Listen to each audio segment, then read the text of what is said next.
Hello everyone and welcome to Star Wars On High. Thank you for stopping by. We are back with another book review, this time on The Princess and the Scoundrel by Beth Revis. This book tells the story of Han and Leia's wedding directly after the Battle of Endor, along with a nice honeymoon cruise aboard the Halcyon. But all goes south when a scheduled stop on the ice planet of Madurs leads them into a secret Imperial facility. What was supposed to be a relaxing honeymoon once again turns into a diplomatic mission. Firstly, I know there was a lot of discourse about this book when it was announced. A portion of the Star Wars fanbase wasn't happy about this book as the courtship of Princess Leia already told this story, when in fact, the books could not be any more different. I feel that The Princess and the Scoundrel did a great job of telling the story of Han and Leia and how their relationship has changed, especially since this story deals with a lot of Han's trauma from losing a year of his life to carbonite. In his mind, Leia had just told him, "I love you," while Leia had to wait the whole year out to get him back. Another big issue was that people were assuming that this book was going to be used to push the galactic star cruiser that Disney has actually made.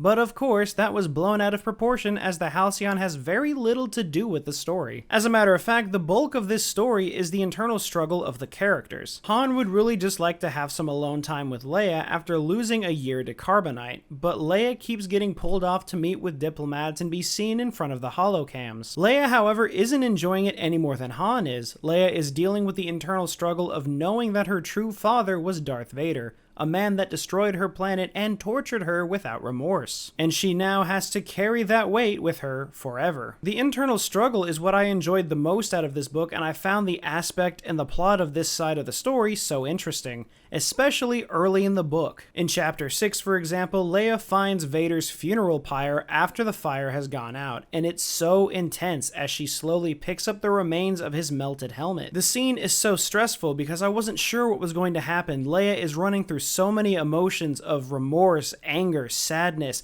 and I kept expecting Anakin's Force Ghost to just appear and try to explain things to her. It was a very powerful scene of Leia coming to terms with her lineage even if she didn't like it. The latter half of the book I really wasn't a fan of though. The whole plotline on Madurs felt very bland to me, even with the location being totally awesome. An ice planet with ice palaces and artwork sounds amazing, and I bet Thrawn would feel the same. The whole hidden Imperial facility just wasn't what I was hoping for in this story, but it didn't completely ruin the book for me, as I would definitely still give the entire story a 7.5 out of 10. I think the best part about this story is all of the connections it makes. There's callbacks to so many books and it felt perfect. Leia gives a speech in the book that we first saw in Star Wars Aftermath. Thane Kyrell from Lost Stars has a cameo appearance. Even Leia's grievances with Vader tie into Bloodline. There's also so many callbacks to Leia, Princess of Alderaan, as during the wedding she gets flashes back to her planet of Alderaan and what she did with her parents during that time. It's a very well set book. I will say that some of the world building isn't the best. I don't really believe that the Empire would instantly crumble after the Battle of Endor and that there would immediately be fuel shortages, but I imagine it'll work itself out as we keep moving forward with these books. Overall, I think Beth Revis did a fantastic job with this book. I had just finished Rebel Rising the night before The Princess and the Scoundrel was released, so I was excited to be sticking with the same author for another book. But what were your thoughts? Have you read The Princess and the Scoundrel, or are you going to wait on this one? Be sure to post all of your thoughts in the comments below. I do plan to make a video this week comparing The Princess and the Scoundrel to the courtship of Princess Leia, so be on the lookout for that as well. But until then, thank you all for sticking around to this point in the video, and we hope to see you again